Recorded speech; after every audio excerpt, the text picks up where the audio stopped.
Hello guys, nandito na ang ating bagong IPM driver board ng Samsung refrigerator. So makikita nyo dito guys na may iba't ibang klaseng PCB board tayo.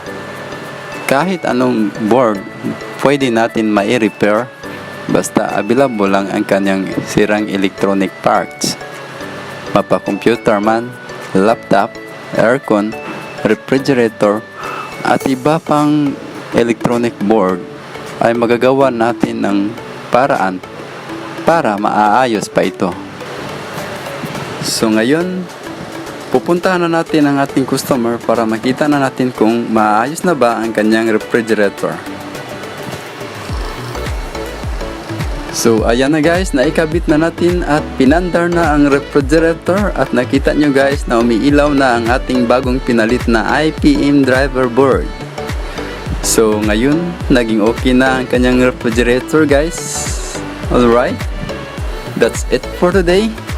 Please like and follow to support my videos. Thank you for watching.